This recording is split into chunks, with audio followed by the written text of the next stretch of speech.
Chapter 301. Rewards. 2. This is the Veil of Dusk. The Marquis spoke, his voice carrying a quiet authority as he gestured toward the shimmering cloak. Lucavion tilted his head, his smirk softening as his eyes flicked over the artifact. The faint iridescent glow seemed to dance across the fabric, its subtle shifts in color hinting at the power imbued within it. The cloak's primary enchantments, the Marquis continued, are designed to enhance the wearer's agility and fortify their mana-enhanced defenses. When fighting, it strengthens the body's mana augmentation, allowing for greater resilience. Essentially, the wearer's defense grows stronger as long as they can sustain their mana, covering themselves in its protective aura. Lucavion raised an eyebrow, his smirk widening slightly. "Not bad," he remarked, his tone light but thoughtful. "But something tells me that's not what makes this cloak special." The Marquis nodded, his faint smile gaining an edge of satisfaction. "You're correct, Lucavion. Such defensive capabilities are not uncommon among high-quality artifacts. What sets the Veil of Dusk apart lies in its more subtle attributes." He leaned forward slightly, his voice lowering as though sharing a secret. "This cloak was enchanted by one of the finest mages of the tower. Its unique property is the ability to lower the wearer's presence, not invisibility, but a dampening of the attention they draw. It makes them harder to notice at first glance, especially in wilderness environments." Lucavion's eyes gleamed with interest. "Harder to notice?" The Marquis inclined his head. "Exactly. It's not a perfect cloak of concealment. You can still be seen if someone is actively looking for you. But it increases the chance of remaining hidden from the first gaze, which can be the difference between life and death in certain situations." Valeria, her disciplined demeanor faltering for a moment, leaned slightly forward. "And against monsters?" she asked, her voice steady but curious. The Marquis turned his sharp gaze toward her, his smile faint but confident. "The cloak is particularly effective against monsters in the wilderness. One of its enchantments masks the wearer's scent, rendering them far less noticeable to creatures that rely on their sense of smell to detect prey. Combined with its ability to dampen presence, it makes traversing dangerous regions significantly safer."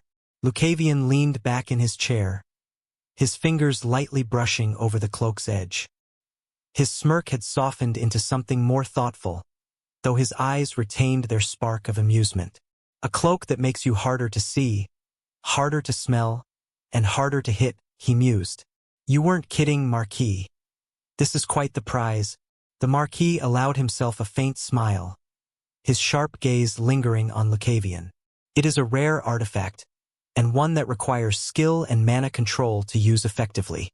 In the right hands, however, it is an invaluable tool. And I suspect," he added, his tone carrying a hint of challenge, "that it will serve you well." Lucavion chuckled softly, carefully folding the cloak and tucking it into his spatial bracelet. "You're not wrong, Marquis. This will come in handy, especially if I plan on walking into places where the Cloud Heavens sect doesn't want me." The Marquis's smile tightened slightly, a flicker of cold amusement in his eyes. "Let's hope it keeps you a step ahead of them, Lucavion. Or, at the very least, makes them second-guess their next move." The Marquis's sharp gaze remained fixed on him, and for a moment, the room was quiet save for the faint hum of mana still lingering from the artifact's presence. "Of course," the Marquis said after a moment, his tone shifting slightly, "the Veil of Dusk is not the only reward you'll be receiving. There's also the gold, 5,000 crowns for first place, and an additional 2,000 for taking what would have been the third-place reward. A generous sum," he remarked lightly. "I'll have to find something extravagant to spend it on." The Marquis chuckled softly, shaking his head. "I'm sure you will. But even that is not the end of it." Lucavion raised an eyebrow, his interest clearly piqued. "Oh, there's more." The Marquis leaned forward slightly, his expression softening but his tone gaining gravity.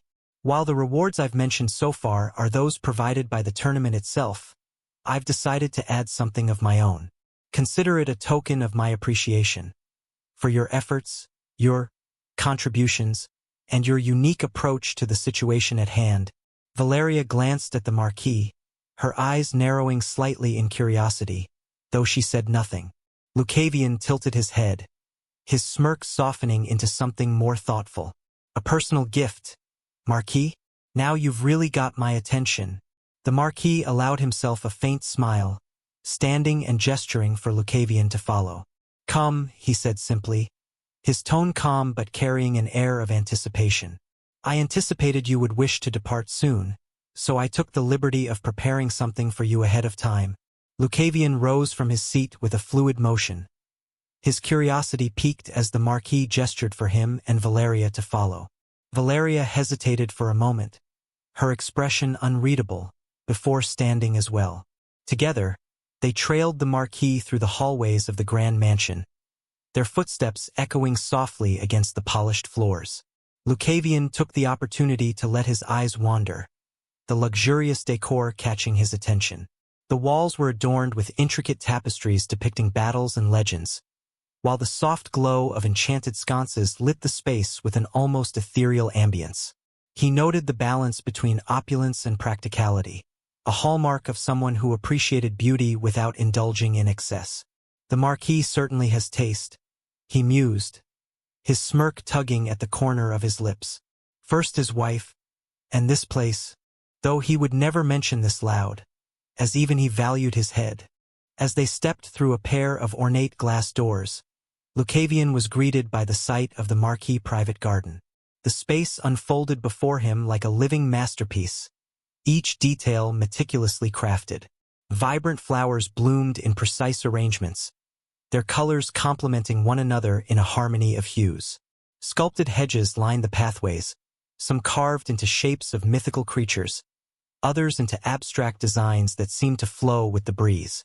A fountain stood at the garden's center, its crystal-clear water cascading over a marble sculpture of a knight with a raised sword.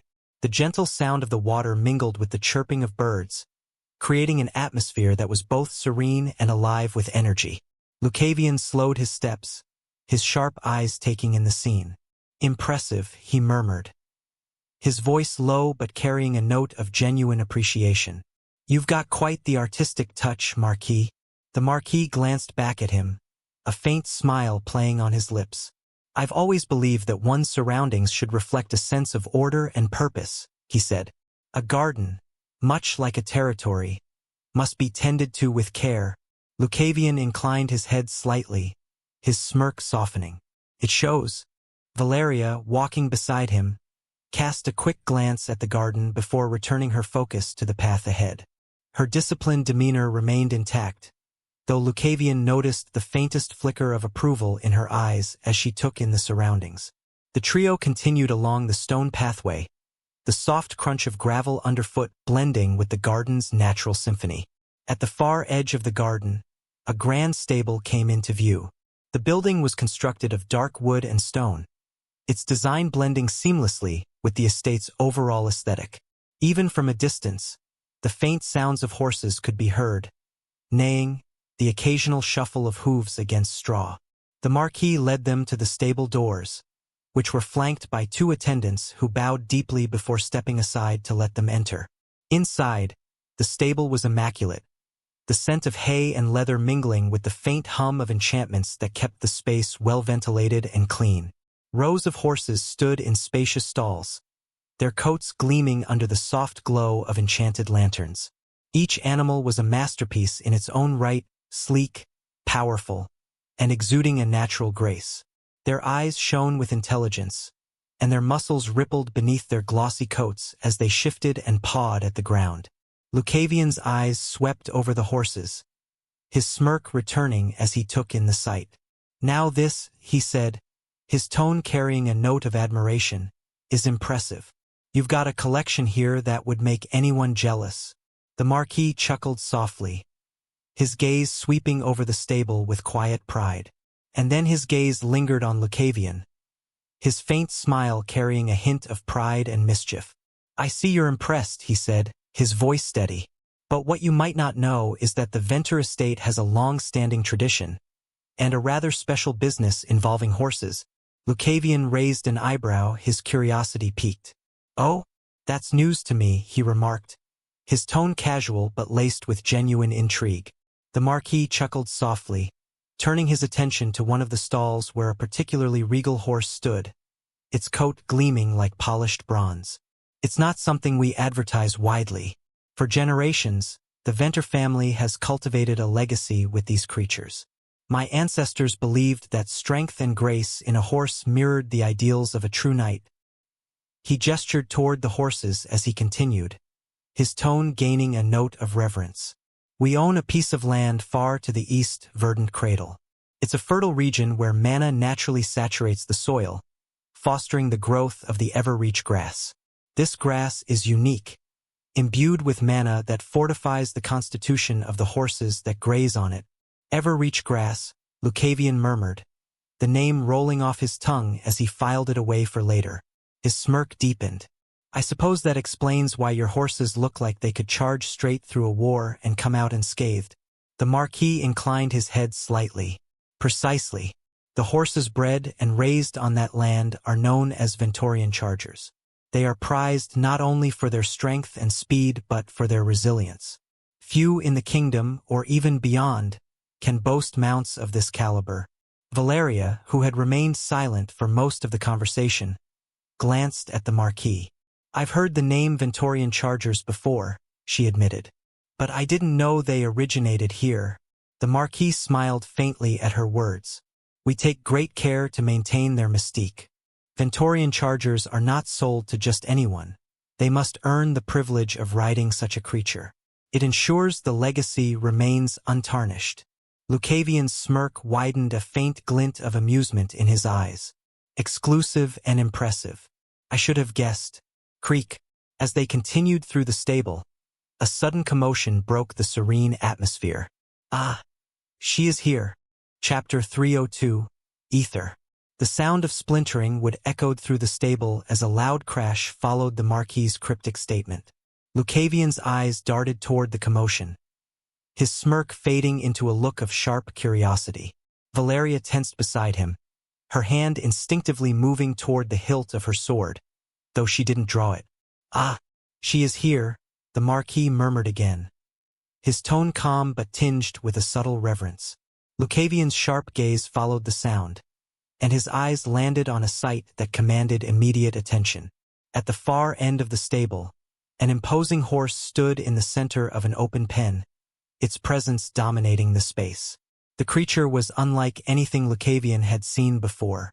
Her coat was a deep, inky black that shimmered faintly like liquid obsidian under the enchanted lanterns, while her mane and tail cascaded like flowing shadows, moving as though alive. Her eyes burned with a faint, ethereal blue glow, giving her an almost otherworldly appearance. The horse reared onto her hind legs, her front hooves kicking out with enough force to send one of the caretakers sprawling backward. Another caretaker approached cautiously, but the horse lashed out again, her power evident in the way the air seemed to hum with mana around her. She is the pride of our stables, the Marquis said softly, his tone carrying both pride and a hint of exasperation. The untamed heart of the Ventorian chargers. Lucavion tilted his head, his smirk slowly returning as he watched the wild horse with unmasked interest. And I take it she doesn't take kindly to being penned up?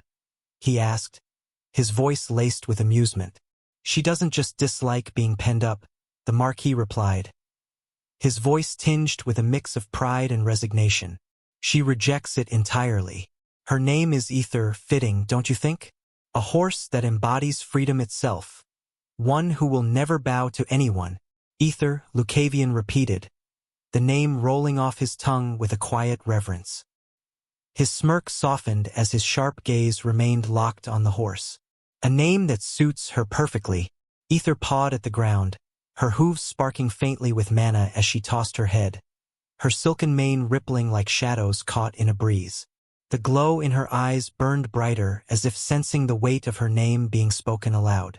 She reared again, her powerful form silhouetted against the lantern light, her defiance palpable. She has thrown every rider who's ever dared to approach her, the Marquis continued, his tone steady. Even the most skilled equestrians in my employ could not hold their seat for more than a few moments. Ether refuses to be tamed, to be controlled. Lucavion chuckled softly, crossing his arms as he leaned casually against the pen's edge. "Sounds like we'd get along just fine," he remarked, his voice carrying a playful edge. "We both have a problem with authority." Valeria shot him a sharp glance, her expression caught between disapproval and incredulity. "Lucavion, don't even think about it," she said, her tone low and firm. "That horse will crush you the moment you step into that pen." He raised an eyebrow at her, his smirk growing as he tilted his head slightly. "What's the matter, Valeria? Afraid I'll get a bruise or two?" "No," she snapped, her brows furrowing. "I'm afraid you'll get trampled." But then she tilted her head to the side. "No, maybe that would be better. It appears that the only way you learn something is by force, so why not get trampled a little?" Lucavion rolled his eyes. "I am not a wild beast." "I disagree. You are a wild beast." The Marquis watched the exchange with quiet amusement, though his sharp eyes remained fixed on Lucavion. "It's not just about strength or skill," he said, his voice thoughtful. "Ether demands more than that. She values something deeper: respect, freedom, and the courage to meet her as an equal, not as a master." The Marquis's gaze lingered on Ether, his usual calm expression shadowed with a faint trace of nostalgia. "Ether's spirit is no accident," he began, his voice quieter, carrying a weight of history. "Her mother, Solace, was the most beautiful horse ever born in our stables. Her coat shone like golden sunlight, and her presence commanded respect from all who saw her." He paused, his eyes softening as he continued. "Solace and Ether were an extraordinary pair. Even as a foal, Ether had the same wild spark, the same untamable energy. Together, they were unstoppable, the pride of the Ventorian chargers. But there was one rule, one tradition that my family has upheld for generations." His voice grew heavier. "Solace was reserved only for the heirs who proved themselves in the succession battle. She was a mount meant for leaders, for victors." Lucavion raised an eyebrow, his smirk tempered by curiosity. "Let me guess," he said, his tone light but edged with understanding. "Things didn't go according to tradition?" The Marquis chuckled softly, though the sound carried little humor. "Not quite. My sister, let's just say she didn't believe in playing fair. The succession battle wasn't merely a competition of merit. It became a battlefield of deception. I managed to prevail, but not without cost. And the one who bore the brunt of her scheming—" He gestured toward Ether, who stood defiant and proud in her pen. "Was this little one." Valeria's gaze shifted to the horse, her disciplined demeanor giving way to a faint flicker of sympathy. "What happened to Solace?" she asked softly, her voice steady but tinged with unease. The Marquis sighed, his expression darkening. "My sister's plans resulted in Solace being caught in the crossfire, figuratively and literally. She was gravely injured, and though we tried everything to save her, she didn't survive. Ether was still young, barely more than a foal, but she understood. She witnessed it all." Lucavion's smirk faded entirely, his sharp gaze lingering on Ether. The horse's stance, her defiance, her unwillingness to accept any rider. It all made sense now. "Interesting. Ether hasn't allowed anyone near her since. She's strong, powerful, and unyielding. But that pain, that loss, it shaped her into what she is now. Wild, free, and unwilling to bow to anyone, not even those who mean her no harm." Lucavion's smirk deepened as he stepped closer to the pen, his sharp gaze fixed on Ether. "Well now," he murmured, his tone light but edged with intrigue. "Let's see if you're really as untouchable as they say." The Marquis glanced at him, a flicker of amusement crossing his face. "Lucavion," he said, his voice calm but firm, "I must warn you. Approaching her is not without risk." Lucavion waved off the caution with a dismissive gesture, his eyes never leaving the horse. "What's life without a little risk, Marquis?" Valeria groaned softly, muttering something under her breath about reckless idiots. Lucavion ignored her, reaching into his spatial bracelet and pulling out a small bundle wrapped in cloth. With deliberate slowness, he unwrapped it, revealing a piece of glimmering fruit, its faintly glowing skin radiating a subtle aura of mana. Ether's ears flicked toward him at the sight, her glowing eyes narrowing with suspicion. Lucavion stepped closer, holding the fruit out in his palm. "Easy there," he said softly, his tone low and soothing. "I'm not here to hurt you." The horse snorted loudly, her mane rippling like living shadows as she reared slightly, her front hooves pawing at the air. Lucavion froze, his smirk fading into a neutral expression as he held his ground. Slowly, he extended his hand again, the fruit resting on his open palm. Ether's glowing eyes bore into him, her stance rigid and unyielding. For a brief moment, it seemed like she might relent. But then, with a sudden, sharp movement, she lashed out with her hoof, sending the fruit flying from his hand. Lucavion didn't flinch, though his smirk returned, tinged with amusement. "Well, that's one way to say no," he said lightly, stepping back with a chuckle. "I'll take that as a not yet." Ether snorted again, tossing her head as if to punctuate her point. The Marquis cleared his throat, his calm voice cutting through the tension. "Anyway," he began, his tone measured, "let's return to our main topic." Lucavion turned to him, his smirk lingering as he leaned casually against the edge of the pen. "Oh? And what might that be, Marquis?" The Marquis gestured toward the rows of stalls, his expression thoughtful. "As I mentioned earlier, Lucavion, you have earned a great deal from this tournament. And as a gesture of my personal appreciation, I'd like to offer you something unique." He swept his hand toward the stable, the faint hum of manna from the horses filling the air. "Choose any horse you see here," he said, his voice steady. "Ventorian chargers are not given lightly, but I believe you've more than earned the right to take one with you." Valeria raised an eyebrow, her disciplined demeanor faltering for a moment. "Any horse?" she asked, her tone tinged with disbelief. The Marquis inclined his head. "Indeed, each of these horses has been raised and trained with care, and they are among the finest mounts in the kingdom. Lucavion has proven himself capable, and I trust he will make good use of whichever he chooses." Lucavion's smirk widened, his sharp gaze flicking over the rows of stalls. Each horse stood proud and majestic. Their glossy coats and powerful builds were a testament to the Marquis's words. "Now this," he said, his voice carrying a note of genuine admiration, "is a reward worth considering." His eyes lingered on Ether for a moment longer before he turned his attention to the rest of the stable. As much as he enjoyed a challenge, he understood that Ether's trust would not be won so easily or quickly. For now, he would respect her boundaries. Or would he? "Marquis, by that point you must have understood my character, no?" He was a different guy. Chapter 303, Ether 2. "Marquis, by that point you must have understood my character, no?"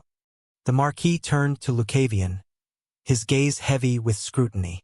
For a long moment he said nothing, his sharp eyes boring into Lucavion's smirking expression.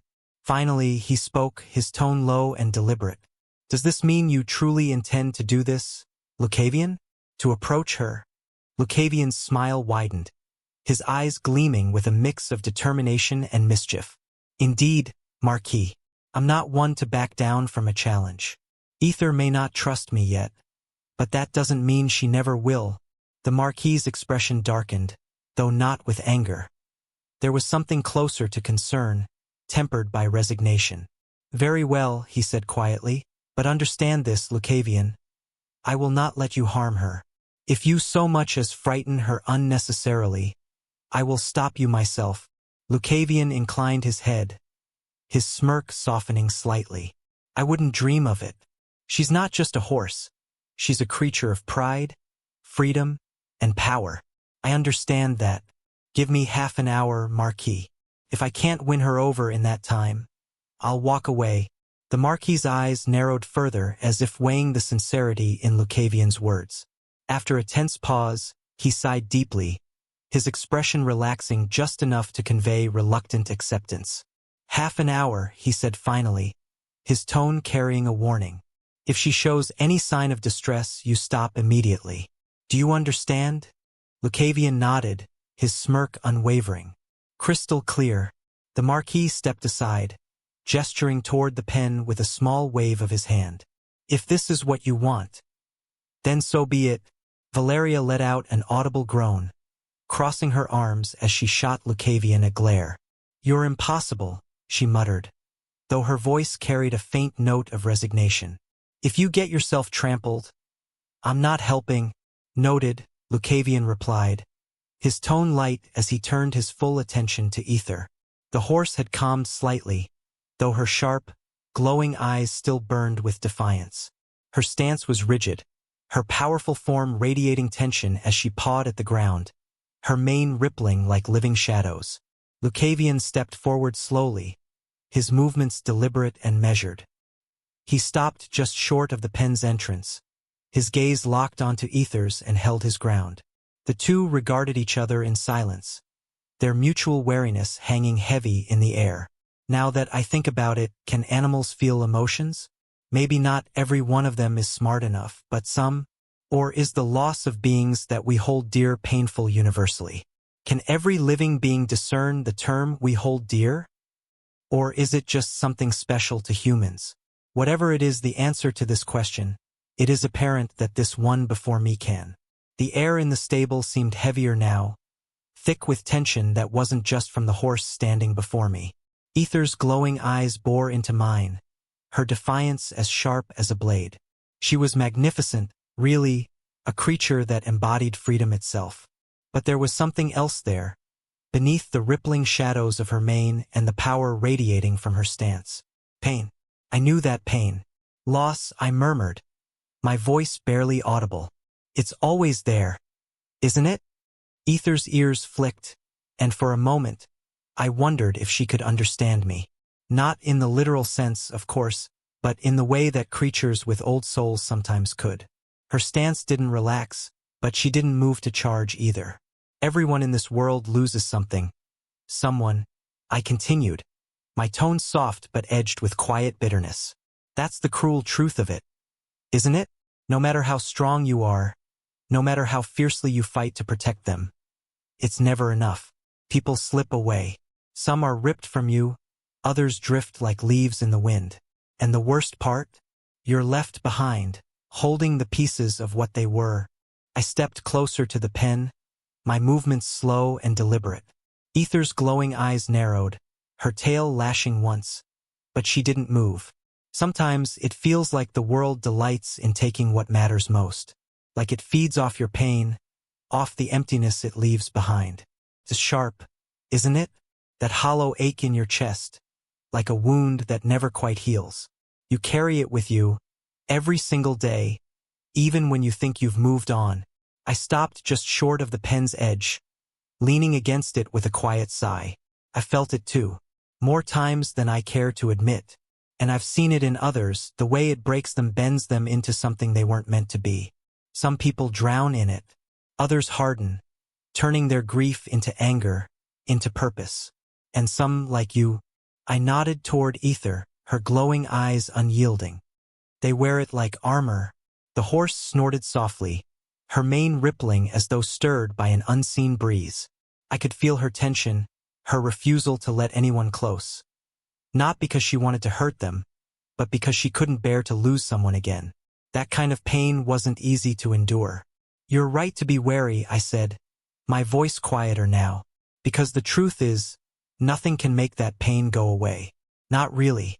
You can try to forget, bury it, drown it in anger or distraction, but it never truly leaves you.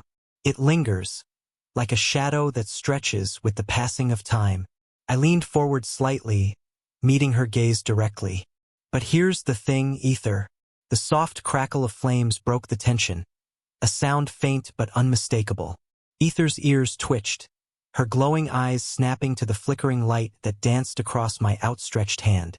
The flame of Equinox coiled there, a steady, living heat that pulsed with a rhythm only I could feel. It wasn't just fire. It was balance, a harmony of life and death, an energy both destructive and nurturing. What are you doing? The Marquis's voice rang out, sharp and laced with warning. I raised my other hand without breaking my gaze from Ether. Marquis, you need not worry. My flames will not harm this one.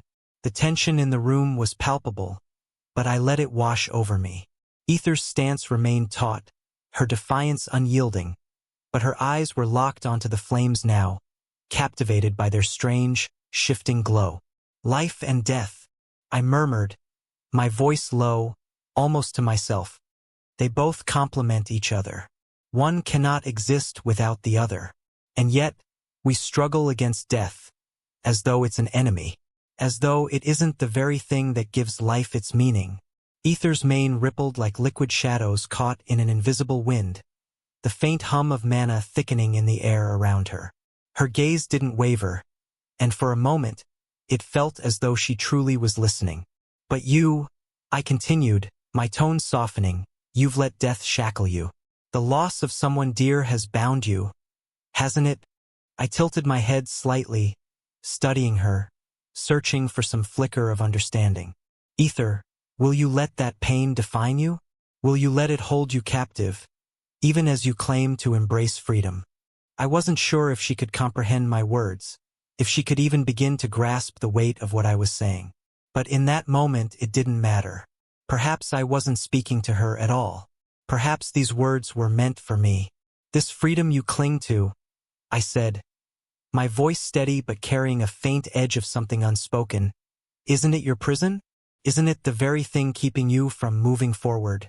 The flames in my hand flickered, their light casting faint shadows that danced across Ether's dark coat. She pawed at the ground, her powerful form trembling slightly, not with fear, but with something deeper, something raw. I stepped closer to the pen's edge, the heat of the flames warming the air between us. Come, I said, my voice calm but commanding.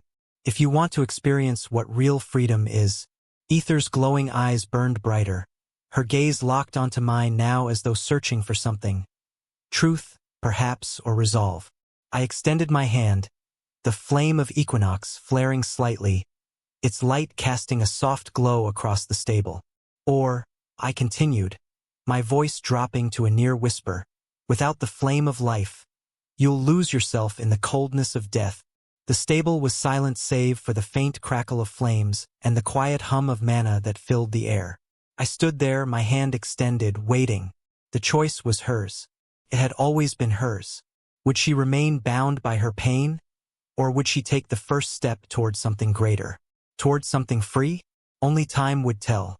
But one thing is clear, I said softly, my voice cutting through the silence. The flames in my hand burned steadily, their warm glow casting shifting light onto Ether's dark coat. The hardest step is always the first one. Ether's ears flicked again, her sharp, glowing eyes never leaving the fire. The hum of mana around her seemed to grow quieter, almost as if the air itself was holding its breath. Her defiance remained, etched into every taut muscle, every ripple of her flowing mane. But there was something else now, something softer, question perhaps, a flicker of doubt in her unyielding stance. And then she moved. Heh, not bad. Chapter 304, Ether 3. She moved. It was subtle at first, a pawing of the ground, a slight lowering of her head. The defiance in her glowing eyes wavered, not gone but softened, replaced by something deeper. Slowly, deliberately, Ether took a step forward. The sound of her hoof meeting the stable floor was almost deafening in the stillness. My breath caught for a moment, the weight of that step more profound than any charge or strike I'd faced in the arena. It wasn't just a step. It was a choice. Ether paused, her glowing eyes fixed on me with an intensity that made the air hum. The tension between us shifted, transforming from a battle of wills into something else entirely. A silent conversation, an unspoken understanding. There it is, I murmured, my voice barely audible but carrying the weight of certainty. The first step, her mane rippled like liquid shadows, and the faint hum of mana around her seemed to resonate in time with the flames in my hand. Ether's gaze dipped briefly to the fire before returning to mine, her posture more curious now, less guarded. I held my ground, my hand still extended, the flame of equinox steady and unwavering. It's not easy, is it? I said, my tone quiet but steady. Breaking free from the chains you've lived with for so long. trusting something or someone enough to take that step. But you did it. The faintest breath of air escaped her nostrils, a sound that might have been a snort but felt more like a sigh. Her powerful frame relaxed slightly, her movements no longer as rigid, as though some unseen weight had lifted from her shoulders. Freedom isn't about running from the past, I continued, my voice carrying a quiet reverence. It's about facing it. It's about choosing to carry the pain without letting it define you. That's what makes you strong. Not the armor you wear, but the courage to take it off. Ether took another step, the faint glow in her eyes shifting, softening. Her mane seemed to flow more gently now, less like living shadows and more like a breeze caught in moonlight. She was close enough now that I could feel the hum of her mana blending with the warmth of the flames in my hand. I didn't move, didn't reach out to her. This had to be her choice. It always had to be her choice. Ether's gaze lingered on the flames, and for a moment, the world felt impossibly still. Then, with a slow, deliberate motion, she lowered her head, the tip of her nose brushing the edge of the fire. The flames didn't recoil or burn. Instead, they seemed to embrace her, their light mingling with her mana in a quiet, harmonious glow. I exhaled softly, the tension in my chest loosening as a faint smile tugged at the corner of my lips. Heh, now you can't escape.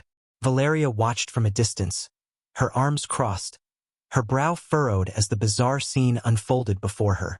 Ether's mane rippled like shadows in an unseen breeze, her movements uncharacteristically slow and deliberate as she stepped closer to Lucavion. It was as though the horse wasn't just walking but deciding, with every fiber of her being, how to respond to the man before her. Lucavion stood there, his posture calm yet unwavering. From where Valeria stood, she couldn't hear a word of what he was saying. The hum of mana in the air had grown stronger, and she could see the faint glow of flames coiled in his hand, flickering softly against the stable's dim light. Her lips pressed into a thin line, unease settling in her chest. What in the world is he doing? She thought, her sharp eyes narrowing as she focused on the strange interplay between man and beast. Ether, the horse no one could tame, was moving as though mesmerized. Her steps, her stance. It was all so deliberate, so unlike the wild defiance she had displayed mere moments ago. Is this really the same person who stood here earlier, smirking and making jokes about authority? Valeria wondered, her grip tightening on her arms. The same person who proposed we wage war on the Cloud Heaven sect, as if the lives that would be lost were just a price to pay for justice? How does someone go from recklessness to this? Her gaze lingered on Lucavion's expression, illuminated faintly by the flames. His usual smirk was gone, replaced by a calm intensity she hadn't seen before. It wasn't the sharp, calculating look he wore when playing politics or the infuriatingly smug grin that accompanied his banter. This was different. There was a weight to his stance, a quiet understanding that seemed entirely out of place for someone like him. Ether moved again, lowering her head toward the fire. The shimmering flames didn't flare or recoil. They seemed to welcome her, mingling softly with the faint aura of mana that surrounded the horse. Valeria's breath hitched. The sight was almost surreal, like something out of a story. What is he saying to her, she wondered.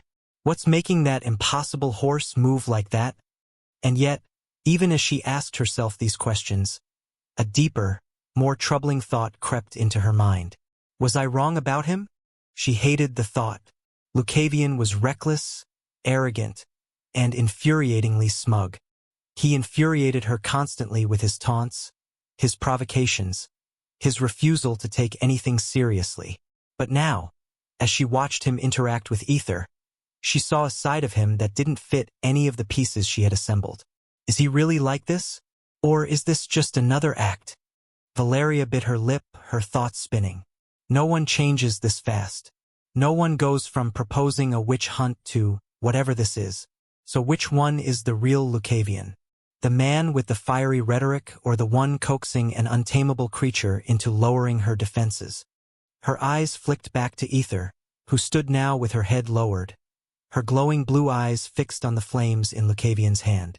The tension in her powerful frame seemed to have melted, replaced by something gentler, something raw and vulnerable. Valeria's chest tightened at the sight. She didn't know what to make of it. All she knew was that, for the first time, she was seeing something in Lucavion that didn't align with the chaos and recklessness she had come to expect. No, it is not the first time. Valeria's thoughts flickered back, unbidden, to the memory of the Foxkin siblings. Their soft, trembling voices, their guarded expressions. They had been on the edge of despair when Lucavion stepped in. She remembered how he'd crouched down to their level, his usual smirk replaced by a calm gentleness that caught even her off guard. He hadn't taunted them or pushed them with his usual audacious humor. Instead, he'd spoken with a quiet sincerity, as though he truly understood their fear, their pain. His words had been measured, deliberate, carrying a weight that belied the careless persona he so often wore. "You're safe now. No one will harm you while I'm here." Unseen weight had been lifted. Lucavion hadn't just protected them physically. He'd given them something more intangible, a sense of hope. Right? Valeria thought, her brow furrowing as she watched him now, standing before Ether with that same calm intensity. I've seen this before, haven't I? That other side of him. The one he doesn't show unless he thinks no one's paying attention. Her perception of Lucavion had always been a shifting, chaotic thing. One moment, he was a reckless rogue with a penchant for pushing boundaries. The next, he was a sharp strategist, weaving through conversations and conflicts with a precision that left her reeling. And then, there were these rare moments, when he seemed stripped of all the artifice and bravado, leaving something raw, something startlingly innocent in its place. It's no wonder I can't figure him out, she admitted to herself, her lips pressing into a thin line. He doesn't let anyone see the full picture. He's always shifting, always wearing a mask. But this side of him feels real, maybe more real than the rest. Her train of thought was interrupted by the Marquis's voice, cutting through the tension in the stable. He really did it, the Marquis murmured, his tone quiet but heavy with disbelief. His sharp eyes were fixed on Lucavion and Ether, his usually composed demeanor slipping for just a moment as he shook his head in quiet amazement. Valeria blinked, turning to him. The Marquis wasn't a man easily surprised, yet the astonishment in his voice was undeniable. It was clear he hadn't expected this outcome any more than she had. How does he keep doing this? She wondered, her gaze shifting back to Lucavion. How does he achieve these impossible things? There was no denying it. Lucavion had a way of cutting through layers of resistance, whether with people or, apparently, with creatures like Ether. He didn't overpower or dominate. He found cracks in the walls others built and gently, insistently, widened them until they gave way. The sight before her, a horse no one could tame now standing calm, her nose brushing the flame in Lucavion's hand, was proof enough of that. It's like he understands something the rest of us can't see, or won't admit, Valeria thought, a strange mix of frustration and admiration twisting in her chest. He acts like the world is his to command. Yet there are moments like this, moments where he seems to be the only one willing to meet it on its own terms. The Marquis exhaled quietly beside her, his expression softening into something almost reverent. To be honest, he said, more to himself than anyone else, I didn't think he would succeed. Ether's spirit is too wild, too scarred. And yet, he trailed off, shaking his head again, as though the words to explain what he was seeing eluded him. Valeria stayed silent, her eyes locked on Lucavion. Neither did I, she thought, her chest tightening further. But somehow he did, and as Ether took another step toward him, the glowing flames reflected in her ethereal blue eyes, Valeria felt her understanding of Lucavion shift once more. Chapter 305. Departure. The Marquis's soft laugh startled Valeria out of her thoughts. She turned to him, her brow furrowing at the unexpected sound. He wasn't one to laugh idly, especially not in situations like this. Yet there he was, a low chuckle escaping as he shook his head, a strange mix of amazement and disbelief flickering across his features. I thought he was a demon, the Marquis murmured, his voice tinged with quiet humor. When he sat at that table earlier, speaking with such cold precision, laying out that audacious plan, I truly believed he might be something inhuman. Valeria blinked, caught off guard by his admission. She had thought the same herself more than once. The way Lucavion spoke of war, of calculated risks and devastating consequences, had made her blood run cold. But now, the Marquis gestured toward Lucavion with a slight tilt of his chin, his sharp eyes glinting with something between admiration and amusement. And yet, look at him now. This man who spoke of raising sex, of challenging the entire status quo. Here he is, coaxing an untamable horse like a patient gardener tending a fragile bloom. Valeria's gaze returned to Lucavion. He was still there, calm and steady, his hand extended toward Ether. The flame in his palm burned steadily, and though his posture remained relaxed, there was an undeniable intensity to him, a quiet persistence that refused to waver. The Marquis chuckled again, softer this time, almost to himself. He's unpredictable, he said, his tone carrying a strange kind of approval. One moment he's a reckless fool, the next, a cold strategist. And then, this, a man who seems to understand the world in ways even I cannot. It's enough to make you question your judgment, isn't it? Valeria stiffened slightly, her lips pressing into a thin line. He's infuriating, she muttered, though the words felt half-hearted even as she spoke them. The Marquis didn't respond right away, his gaze lingering on Lucavion. Perhaps, he said finally, his tone contemplative. But it's that unpredictability that makes him dangerous and valuable. You never know which version of him you're going to get. And somehow, that always works to his advantage. Valeria let out a soft, frustrated sigh. It's reckless, she said, though her voice lacked its usual edge. What if it hadn't worked? What if Ether had trampled him? Or worse? The Marquis smiled faintly, his expression still laced with amusement. But it did work, didn't it? That's the thing about Lucavion. He walks the line between brilliance and disaster so finely.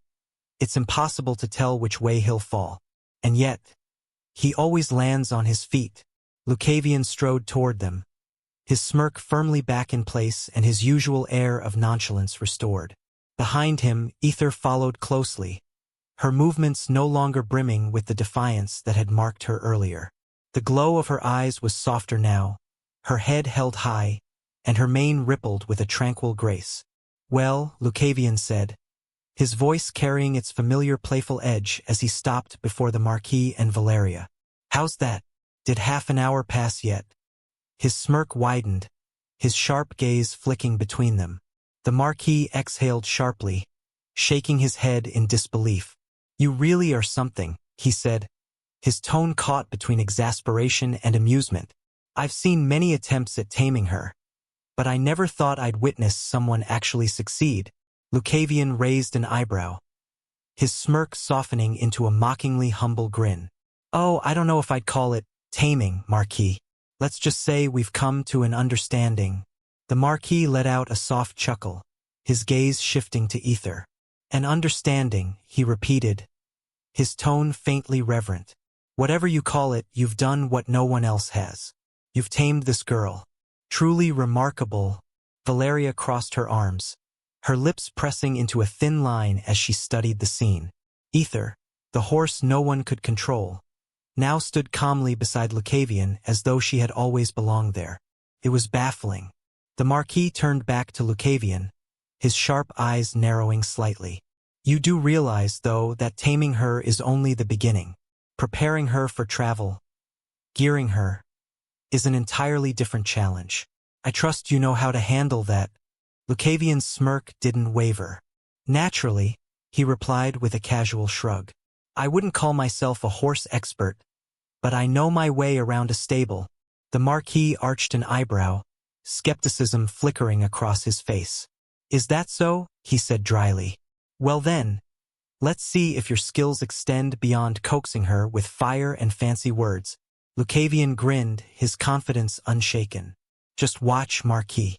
I'll have her ready to go before you know it. With that, he turned back toward Ether, his movements fluid and assured as he approached her. Valeria watched in silence as Lucavion began to prepare the horse, his hands deft and practiced as he inspected her bridle and saddle. Despite her skepticism, she couldn't deny his ease with the task. It was as though he had done this countless times before, each movement smooth and precise. The stable was quiet except for the faint creak of leather and the soft snorts from Ether as Lucavion tightened the last strap of her saddle. His cloak, dark and lightly frayed at the edges, billowed faintly in the breeze as he adjusted it over his shoulders. Ether stood beneath him, her stance regal and composed, the very picture of a steed ready for battle or adventure. Nearby, Valeria, the Marquis, and Nodoka watched in silence. Nodoka's lips pressed into a firm line, her healer's instincts warring with her understanding of Lucavion's resolve.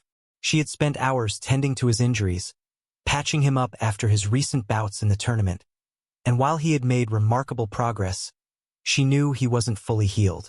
The strain of his endeavors still lingered in the faint tension around his eyes, the way he shifted his weight subtly to avoid aggravating his wounds. "You shouldn't be riding yet," Nodoka finally said, breaking the silence. Her voice was steady but carried a hint of concern. "Your injuries haven't fully healed. Another day, maybe two, and you'll be in far better condition." Lucavion glanced at her, a soft smile tugging at his lips. "I appreciate your concern, Miss Nodoka," he said, his tone light but sincere. "Really, I do. But I can't afford to waste any more time. There's too much at stake." Nodoka's frown deepened, her arms crossing over her chest. "Too much at stake or just another excuse for recklessness? You may not care, but your body does. If you push too hard now, you'll only slow yourself down later." Lucavion chuckled softly, swinging himself into the saddle with practiced ease. Ether shifted slightly beneath him, her movements smooth and unbothered. "You worry too much," he said with a teasing edge. "I've been through worse." "That's not the reassurance you think it is," Nodoka muttered, though her tone had softened.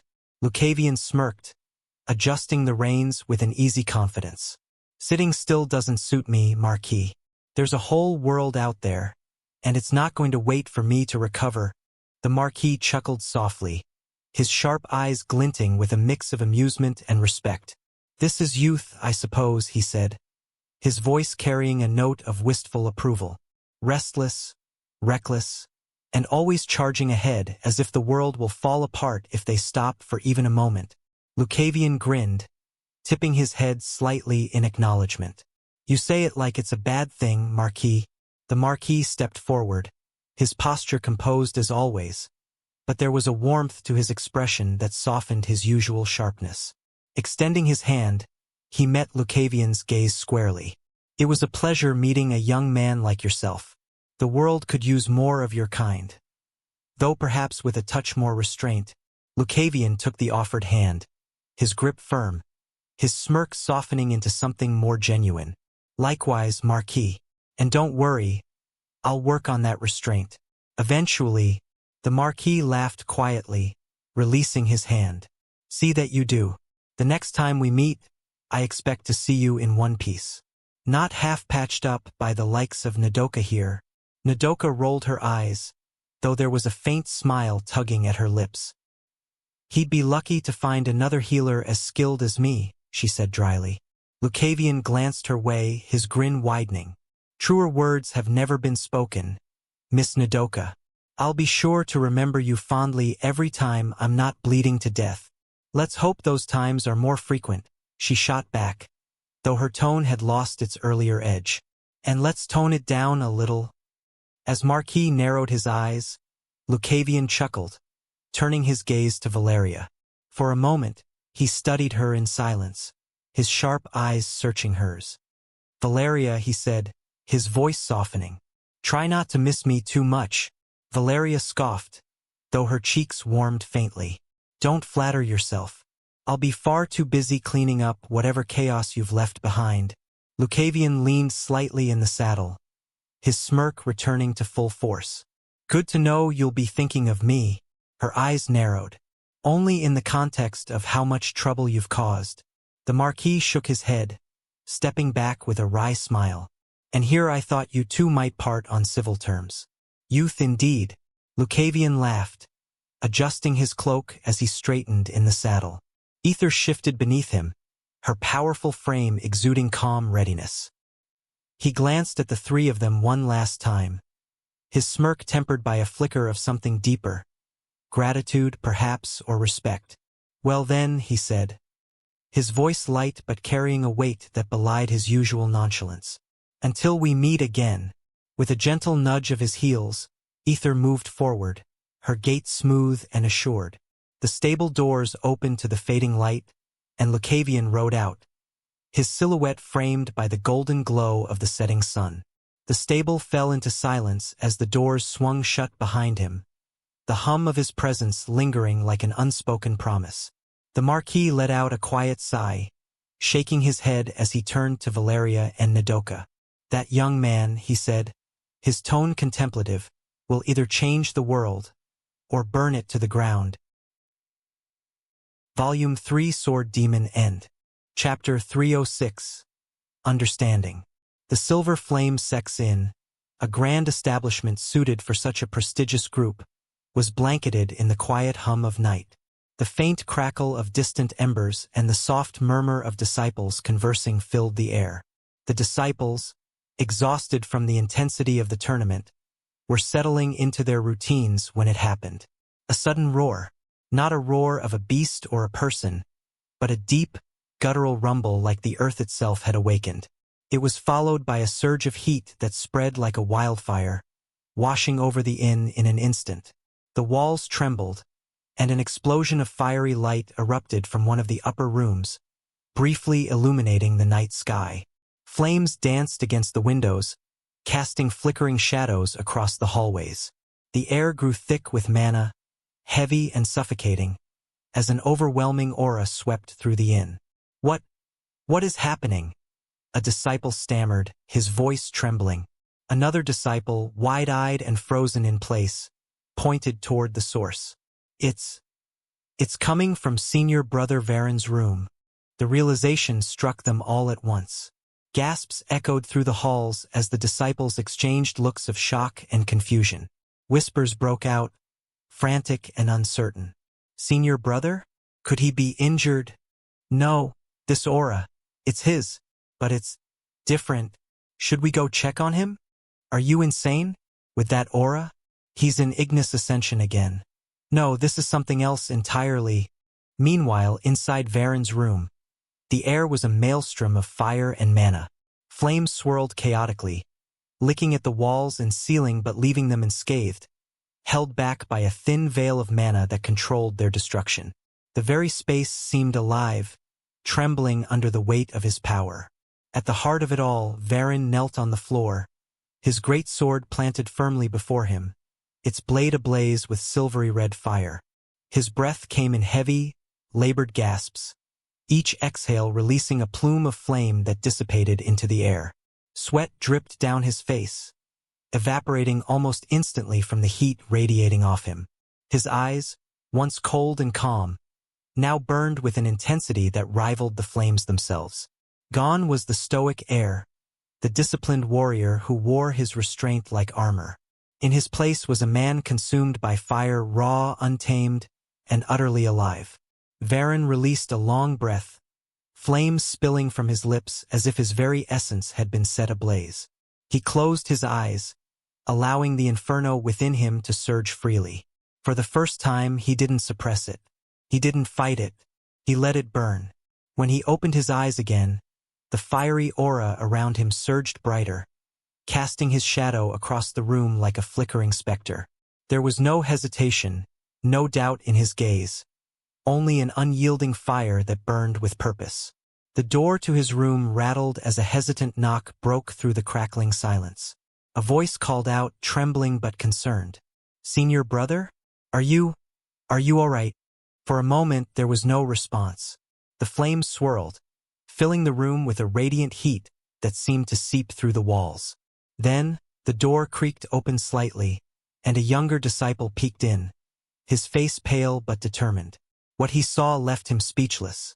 Varen turned his gaze toward the door, his fiery eyes locking onto the disciple. The sheer intensity of his presence made the younger man step back involuntarily, his breath catching in his throat. "Tell the others," Varen said, his voice low but resonant, carrying the weight of his newfound resolve. "I'm fine." The disciple hesitated, but the unwavering fire in Varen's eyes silenced any further questions. With a quick bow, he retreated, closing the door behind him. The flickering flames within Varen's room dimmed slightly, their once chaotic dance settling into a steady, rhythmic pulse that mirrored the calm of his breaths.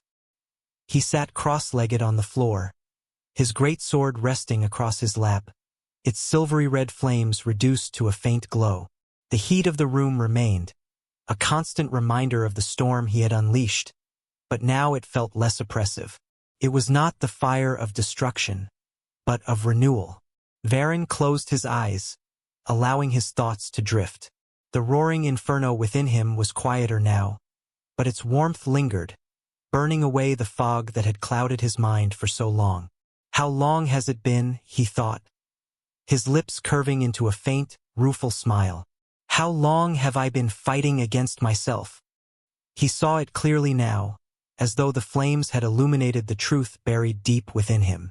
His discipline, his control, they weren't the noble virtues he had always prided himself on. They were chains. Chains forged by pain, by fear, by the scar left behind by Lyra's betrayal. Her face surfaced in his mind, unbidden but familiar. The woman who had once stood by his side, her smile a beacon of warmth and trust, now felt like a ghost haunting his every step. Her betrayal had been a firestorm, one that consumed not just their bond, but a part of him as well. "I thought I was strong," he mused, his hands tightening around the hilt of his great sword. "Strong enough to overcome it, to bury it, but I see now, that wasn't strength. It was cowardice." His brow furrowed, the flames around him flickering faintly in response to his shifting emotions. By suppressing his feelings, by locking them away, he hadn't just distanced himself from the pain. He had distanced himself from who he was meant to be. The pride of flame, he thought, the title echoing in his mind. It was what the Silver Flame sect had always called him. Their heir, their future, a blazing torch to guide their path. And yet, he had allowed his flames to dim, to become cold and unfeeling in his quest for control. But flames weren't meant to be cold. They were meant to burn, not to destroy indiscriminately, but to bring light, warmth, and life, to consume only what deserved to be burned and to protect those who did not.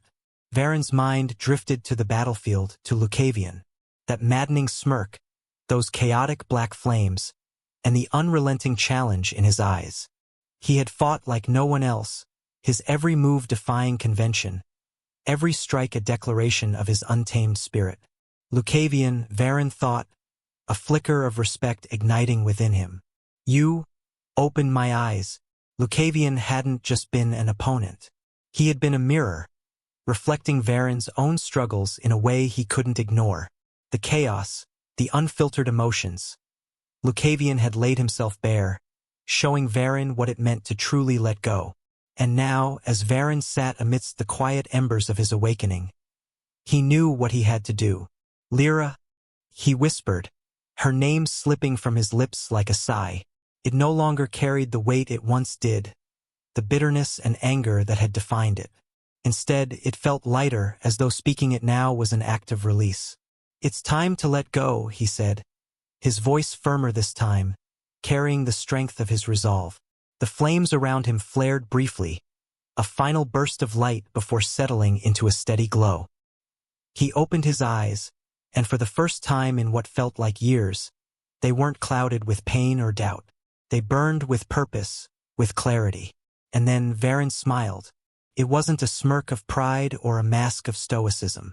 It was genuine, unguarded. A smile born from the quiet peace of understanding. He had been lost, wandering in the shadows of his own making, but now he had found his way back to the light. He stood slowly, his great sword still glowing faintly in his grasp. The weight that had once pressed on his shoulders felt lighter now, replaced by the steady warmth of his flames. "I will burn brightly," he thought, his smile widening. "Not just for myself, but for those who believe in me, for the Silver Flame sect, for the pride of flame, And as he looked out the window, the night sky stretching endlessly before him, he knew that this was only the beginning. And Lucavion, next time I will not lose. Chapter 307, Little Ones. The inn was alive with energy, the air thick with chatter and the clinking of mugs.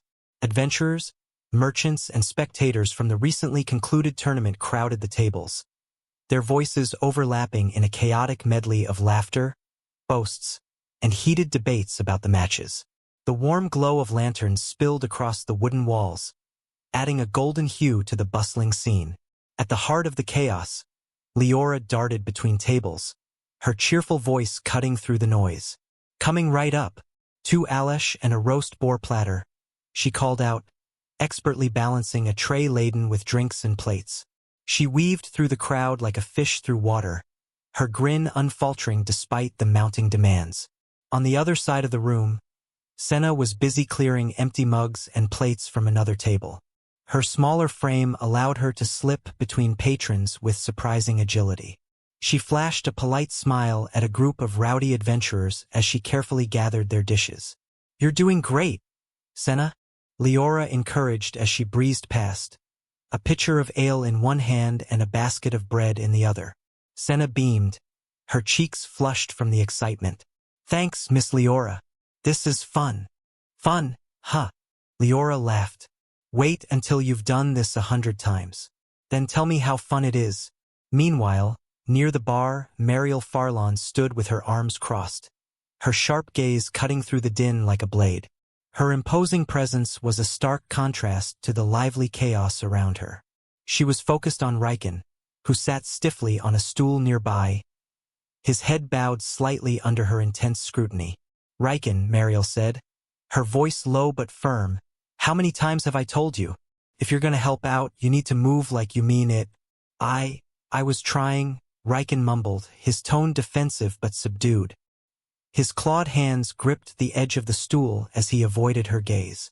"Trying isn't enough," Mariel retorted, her expression unyielding. "When the inn is this busy, we don't have time for half-hearted efforts. You're strong enough to carry 3 barrels at once, but you act like lifting one is a punishment. What's the matter? Too proud to take orders?" "I'm not proud," Riken muttered, his ears flattening slightly. "I just don't want to mess up." Mariel's sharp gaze softened just a fraction. She leaned closer, her voice lowering. "Riken, no one's expecting perfection. But if you don't give it your best, you're letting yourself down. Understand?" Riken nodded reluctantly, his shoulders slumping. "Yes, ma'am." "Good." Mariel straightened, her no-nonsense demeanor returning. "Now get moving. Those barrels won't stack themselves." As Riken slid off the stool and trudged toward the storeroom, Leora appeared beside Mariel, juggling an empty tray and a mischievous grin. "You're hard on him, Miss Matron." "He needs it," Mariel replied curtly. Her gaze followed Riken as he disappeared into the back. "That boy's carrying more than just barrels, and I don't mean the weight of the ale." Leora's smile softened. "He'll get there. Senna's already thriving, and he will too. Just needs more time." Mariel grunted in agreement, her sharp eyes scanning the room. Speaking of Senna, she'd better not let that table of drunkards take advantage of her, but Senna, ever observant, was already one step ahead. She deftly sidestepped a clumsy attempt by a patron to grab her tail, her expression firm as she addressed the table. "Please keep your hands to yourself, sir. This is a place of business." The man froze, his companions laughing at his failed attempt. Mariel watched from afar, a flicker of approval crossing her face. "Smart girl," she muttered. Just then, Riken reappeared, carrying 2 barrels on his shoulders. His movements were steady but tentative, his focus entirely on not dropping his load. Leora, passing by with another tray, couldn't resist calling out, "Looking good. Riken, just don't trip and flatten someone." Riken's face reddened as he adjusted his grip, determined not to stumble. Mariel smirked faintly but said nothing, letting him find his rhythm. As the evening wore on, the chaos in the inn showed no signs of abating, but the staff, new and old, kept things moving. Leora's infectious energy buoyed Senna's enthusiasm, while Mariel's steady hand ensured that even Riken found his place amidst the hustle. Mariel leaned against the bar, arms crossed, her sharp gaze sweeping over the bustling scene before her. The inn was alive with energy, a chaotic whirlwind of laughter, clinking mugs, and overlapping voices. She had seen this place packed to the rafters countless times, but tonight felt different.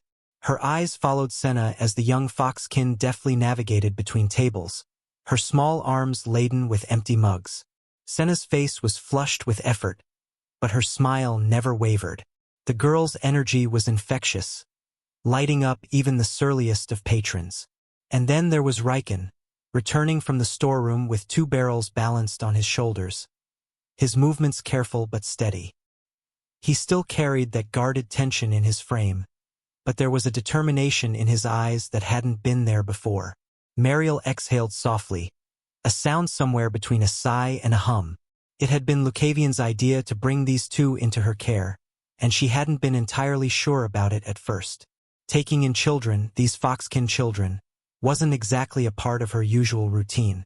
Her inn had always been a haven for travelers, mercenaries, and adventurers, not a refuge for the young and lost. But something about Lucavion's insistence, and the quiet desperation in those kids' eyes, had swayed her. At the time, she'd thought it would be a temporary arrangement, a few weeks, maybe a month at most. Yet here they were, 3 days after the tournament, and not only were the siblings still here, but they were thriving. Senna, with her boundless enthusiasm and quick adaptability, had taken to the inn's routines like a fish to water. And even Riken, despite his brooding nature and rough edges, was finding his footing. Mariel's gaze lingered on Riken as he carefully set the barrels down near the bar. His movements were deliberate, as if every step was calculated to avoid mistakes. He caught her watching and quickly averted his eyes, his ears flattening slightly. Mariel's lips quirked in the faintest hint of a smile. Poor boy, she thought, her chest tightening with an emotion she couldn't quite name. He's trying so hard. Her attention shifted back to Senna, who had just sidestepped another patron's clumsy attempt to grab her tail. The girl's firm but polite response brought a flicker of amusement to Mariel's face. "Heh, not bad," she muttered under her breath. It was strange. Mariel had spent most of her life around adventurers, men and women hardened by battles, their faces weathered by the road. She was used to handling rowdy drunks, barking orders, and enforcing discipline when needed. But caring for these 2, it was different, unexpectedly rewarding, in a way she hadn't anticipated. She straightened, her sharp eyes narrowing slightly as a memory surfaced. Lucavion standing in this very spot, that ever-present smirk on his face as he'd said, "They just need a place to feel safe.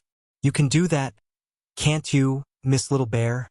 She'd grumbled at the nickname then, just as she always did. But now, watching Senna dart between tables and Reichenhall barrels with quiet determination, she couldn't deny that Lucavion had been right. These children had brought something new to the inn, something she hadn't known was missing. "Miss Matron." Senna's cheerful voice broke through her thoughts.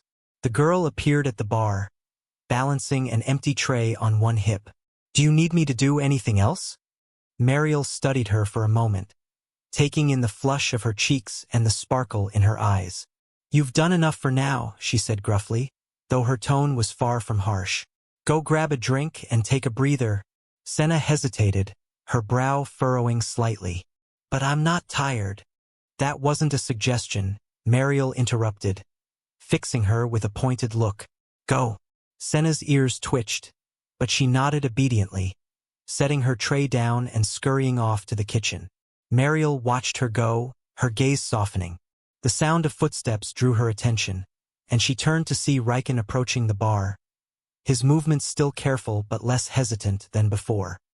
He set a mug down on the counter and glanced at her, his expression uncertain.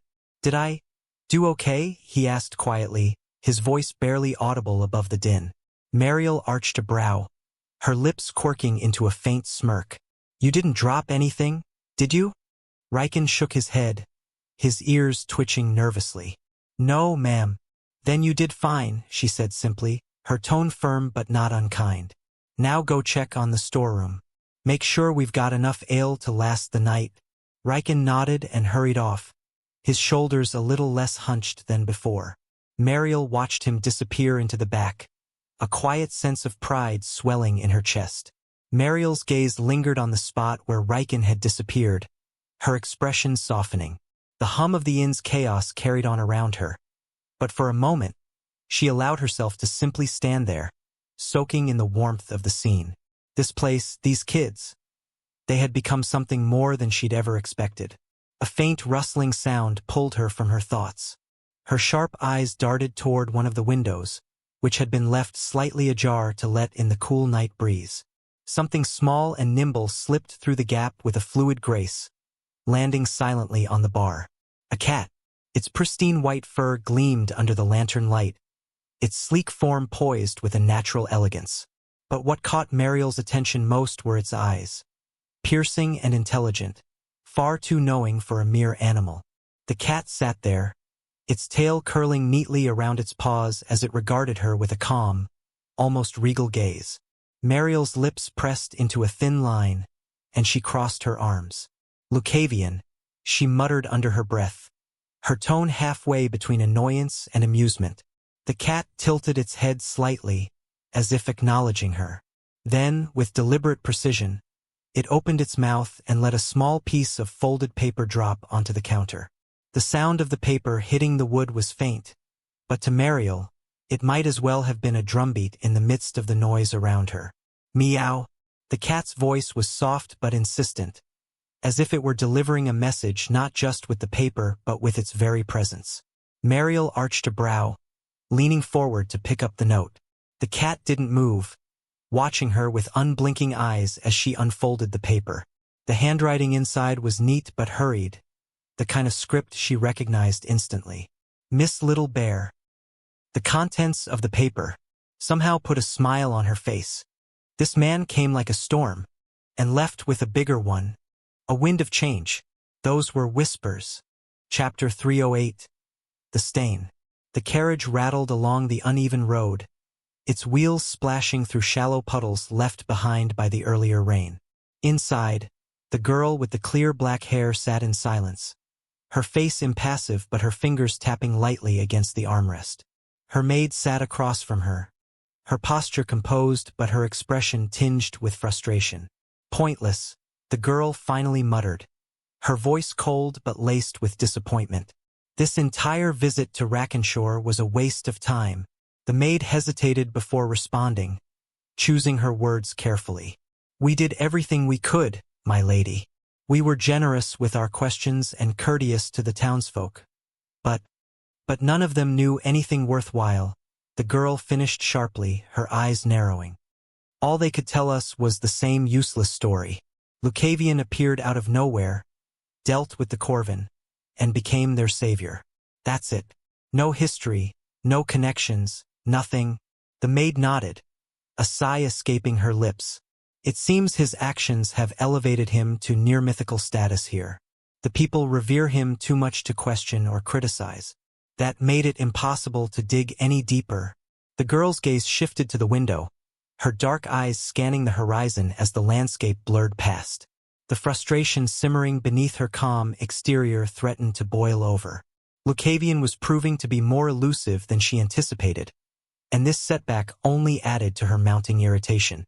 The maid leaned forward slightly, her calm tone cutting through the heavy atmosphere in the carriage. "At the very least, my lady, we were able to meet the knights of the Olarian family." The girl's fingers paused mid-tap, her dark eyes shifting to meet the maid's. There was a flicker of interest in her expression, though her frustration still lingered. "Go on," she said curtly. The maid nodded, her voice steady and composed. "It was thanks to them that we learned about Lucavion's involvement in the Andelheim martial arts tournament. That is a lead worth pursuing." The girl's fingers froze, her sharp eyes narrowing at the maid's words. A bitter chuckle escaped her lips, dripping with disdain. "Phantom Blade," she repeated, her voice cold and incredulous. "That bastard couldn't even swing a spear properly, and now he dares to call himself a swordsman? He must be up to his usual tricks again." The maid watched her lady carefully, knowing better than to interrupt when she was like this. The girl's fury simmered just beneath her composed exterior, her disdain for Lucavion evident in every word. "That's right," the girl continued, her tone growing colder. "The Olarian Knights mentioned both Valeria Olarian and Lucavion have made names for themselves in the Andalheim martial arts tournament. Valeria's presence is understandable. She has the Olarian legacy to uphold. But Lucavion?" She scoffed. "It's laughable." The maid nodded slightly, her own thoughts carefully guarded. "The Olarian Knights wasted no time heading to Andalheim once they heard the news," she said, bringing the focus back to their current situation. "And we followed as quickly as we could. But the news we received is already days old." The girl finished, her frustration clear. "By now, the tournament must have ended." The maid hesitated before speaking again. "We're moving as fast as possible, my lady. If he's still there, we'll catch him." The girl clenched her fists briefly before letting out a slow breath, regaining her composure. Her gaze turned toward the window, the blurred scenery rushing past. "He won't escape me again," she said, her voice low but resolute. "I'll make sure of it." The carriage rattled onward, the urgency of their mission driving them forward. The girl's frustration was tempered by her growing determination. This time, she would not let Lucavion slip through her grasp. The next time they crossed paths, she would ensure that whatever game he was playing would end on her terms. The Andalheim lands were as vibrant and chaotic as the girl expected. The streets teemed with energy, the festival-like atmosphere of the Andalheim martial arts tournament spilling into every corner of the city. Yet the moment she heard the news, she froze in disbelief. "Lucavion? The winner of the tournament," she repeated, her voice sharp enough to turn heads. A small cluster of townsfolk nearby turned at the sound, and she quickly composed herself, her expression hardening into one of cold curiosity. She strode toward the group, her maid trailing slightly behind. The girl's piercing gaze silenced the chatter as she approached, her commanding aura unmistakable.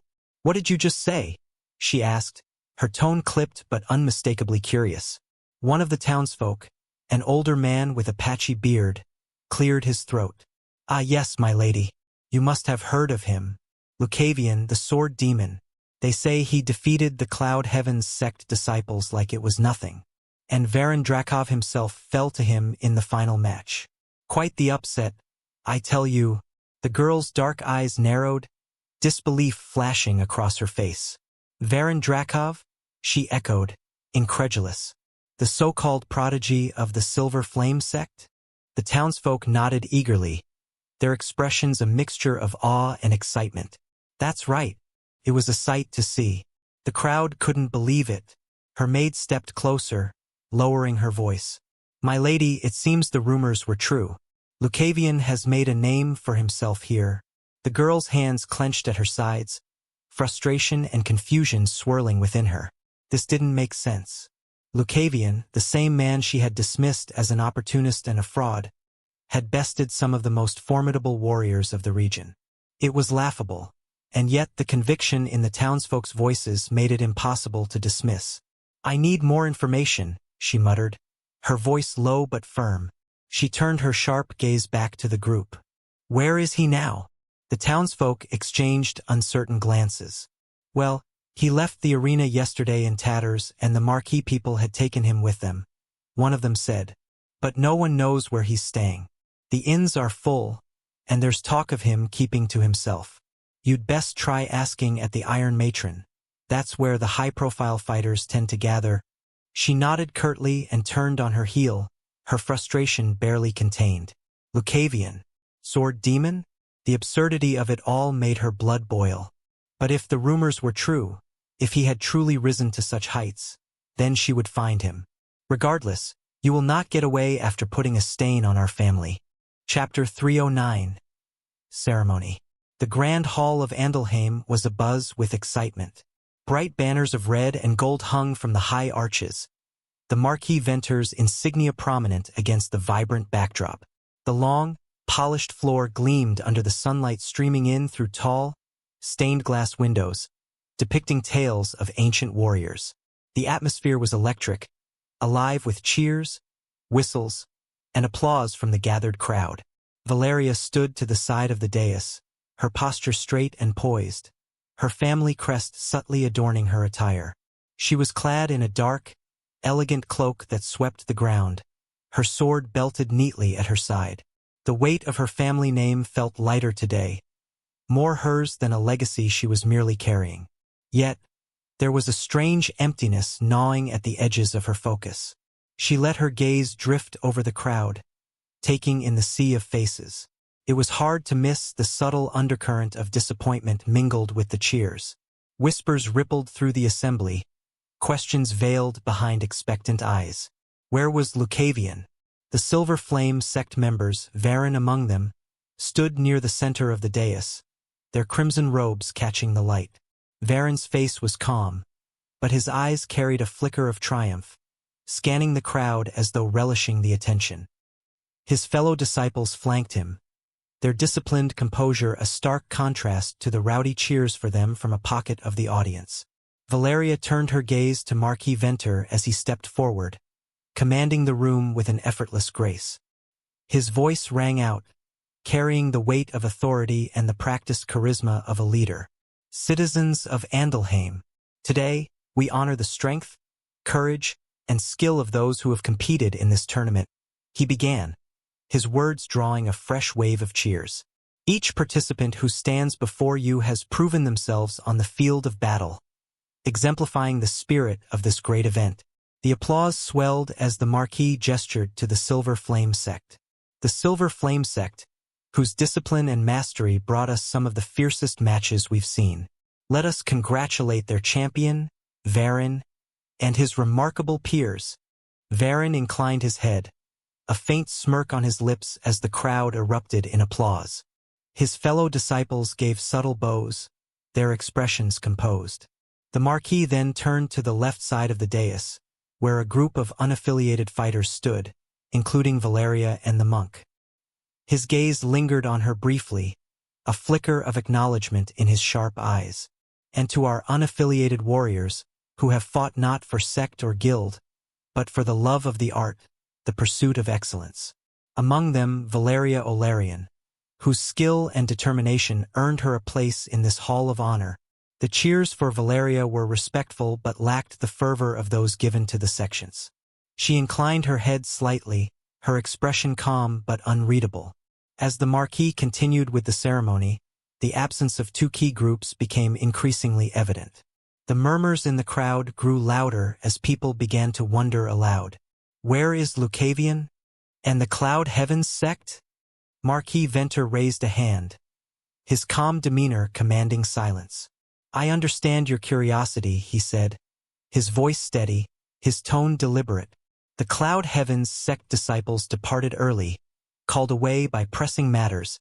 Marquis Venter's voice held steady, his expression carefully measured as he addressed the growing murmur of curiosity among the crowd. As for Lucavion, he began, his words deliberate, his absence is not due to disrespect, nor is it a reflection of any lack of appreciation for this ceremony or your support. The crowd leaned in, the room quieting as they hung on his words. The truth is, his final battle, as many of you witnessed, was grueling. The Marquis continued, his gaze sweeping over the gathered audience. While he emerged victorious, it was not without cost.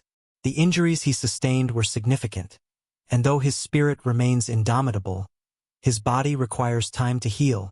A ripple of sympathy spread through the crowd, murmurs of understanding weaving through their earlier disappointment. In fact, the Marquis added, his voice softening slightly, as though sharing a private confidence, we offered to delay this ceremony to allow him the chance to recover and join us. But Lucavion, in his usual manner, refused. Valeria's eyes narrowed slightly as she listened, her lips pressing into a thin line. He insisted, Marquis Venter went on, that this ceremony proceed as planned. He said, and I quote, the people of Andalheim have lives to live, and I will not be the cause of delay. Let them celebrate the tournament and its champions without waiting on me. Such is the measure of his character. The crowd erupted in applause, a mix of admiration and relief replacing the earlier tension. Lucavion's absence had been explained in a way that not only preserved his reputation but elevated it. The Marquis's words painted him as selfless and magnanimous, even in recovery. Valeria remained still, her expression unreadable, though her mind churned. Injured, she thought, skeptical.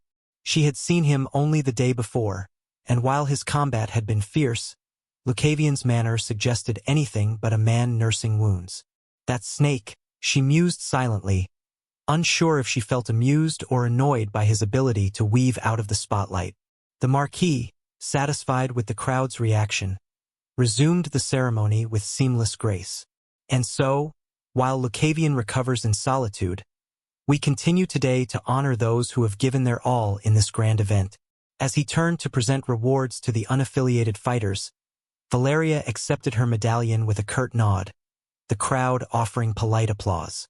The monk received his recognition with a serene bow, and the silver flame-sex laurels were presented with much fanfare, the audience's cheers rising to a crescendo. Yet, as the ceremony drew to a close, Valeria's thoughts lingered. She could almost see the smirk Lucavion would wear when he inevitably learned of the Marquis's carefully crafted excuse.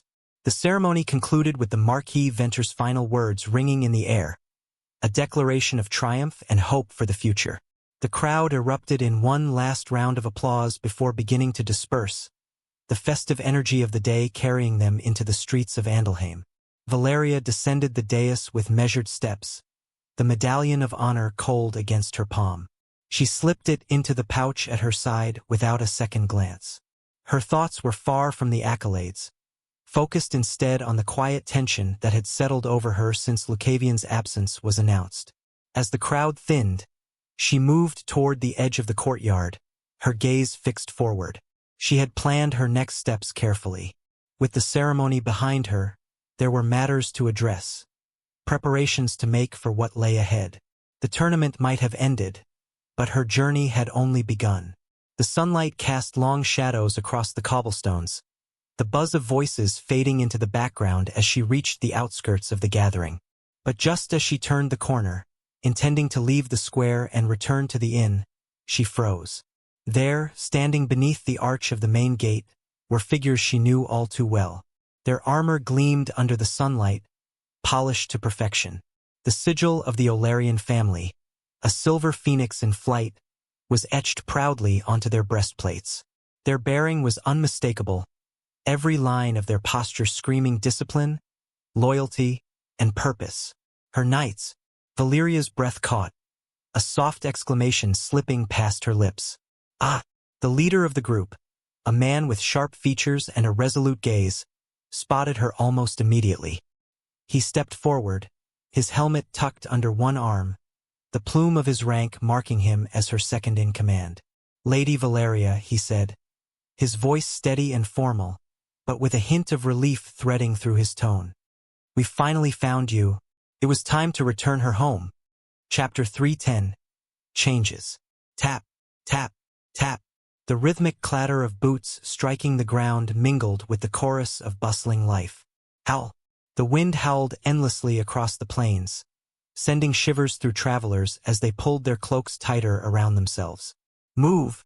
A voice barked out, followed by the urgent shuffling of passengers trying to make way. Creak. The wooden wheels of a carriage groaned in protest as the driver, perched high on his seat, snapped the reins. "Deh!" A raspy shout erupted as he urged his mounts onward, their large hooves plodding across the cobblestone road. On the slightly inner side of the Arcanes Empire lay the city of Halveth. It was a city sprawling with life and activity, a huge city. If placed in modern times, it would easily be called a metropolis. Towering stone walls rose high, protecting the bustling heart within, their surfaces lined with banners fluttering in the brisk wind.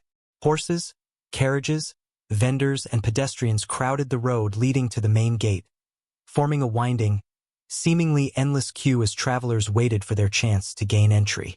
The line moved sluggishly, people huddled together, their breaths visible in the cold air. The sky overhead was covered in thick gray clouds, and the sun barely peeked through, casting a muted light over the land.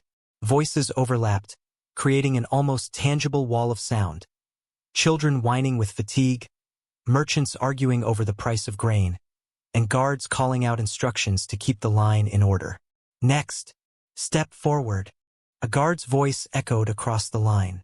He stood in full armor, his halberd pointed ahead, a commanding presence that none dared disobey. Travelers shuffled forward, a family clutching bags full of goods, a lone man with a hood shadowing his face, a woman holding the reins of a nervous horse. The city gates loomed before them, and an impressive archway was adorned with carvings depicting past victories of the Arcanes Empire. Heroes with swords held high, mythical beasts subdued beneath their feet. The gate itself was made of reinforced iron, sturdy and imposing, guarded by 2 rows of soldiers standing at attention. Their armor glinted dully under the meager sunlight, and their eyes swept over the crowd, watchful for any sign of trouble. Horses neighed as they grew restless in the cold, their breath misting in the air. Carriages creaked as they rolled forward inch by inch. Vendors, balancing goods on their backs or carts, called out to the waiting travelers, trying to make a last sale before entry.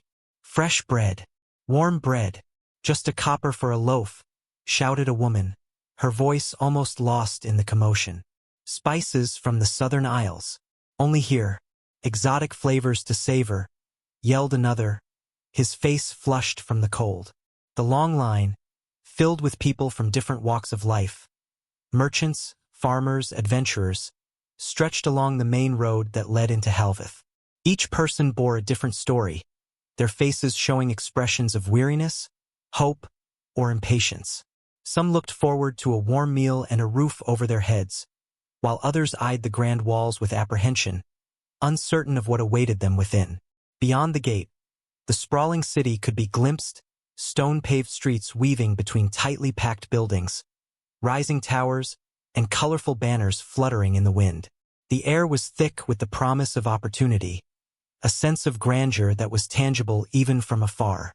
The city was alive, a heartbeat felt in the hustle and bustle of its people. Suddenly, a commotion erupted near the front of the line. A man, hood pulled low, was arguing with one of the guards, his hands gesticulating wildly. "I told you, I have business in the city," he said, his voice carrying an edge of desperation. The guard shook his head, his expression hard. "No papers, no entry. Regulations are clear." The man cursed under his breath, turning away angrily as the people behind him shifted uncomfortably.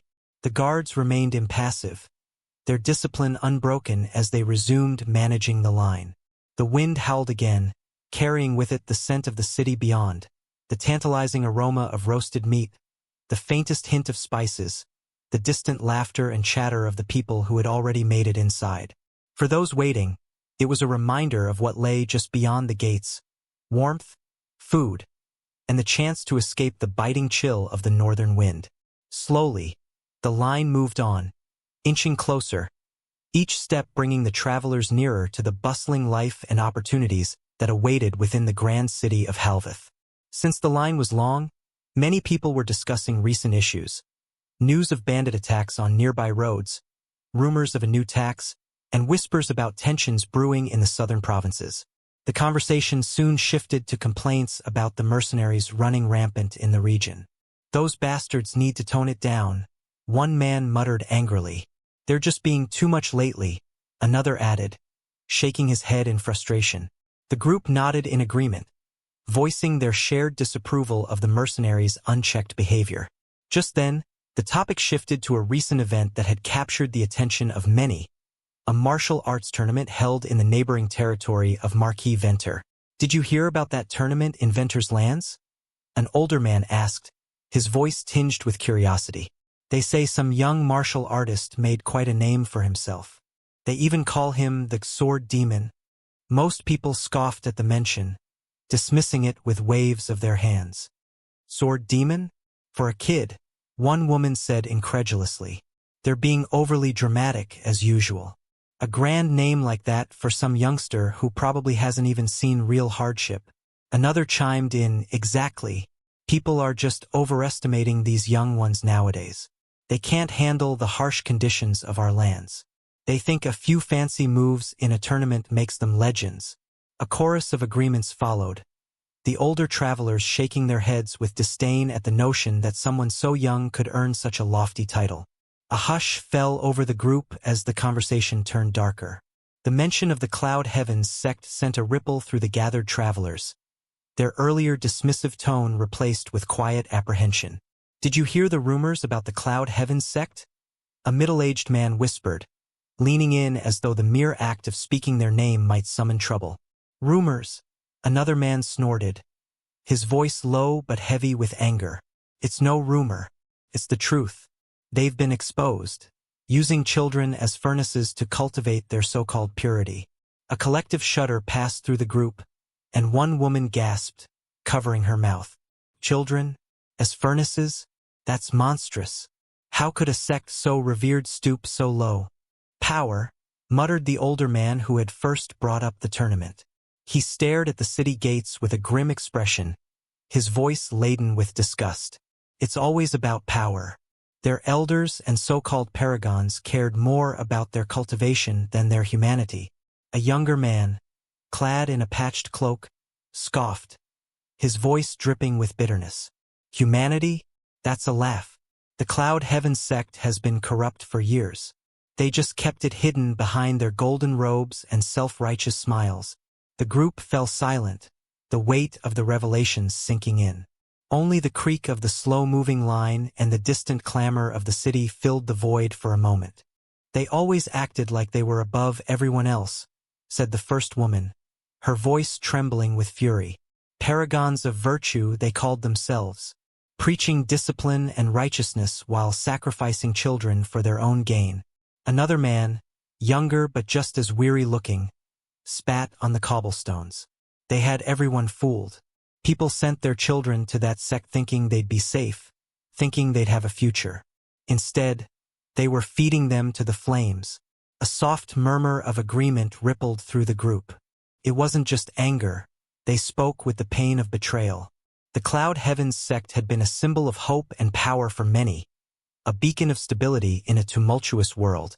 To discover their true nature felt like a blow to the very foundation of trust.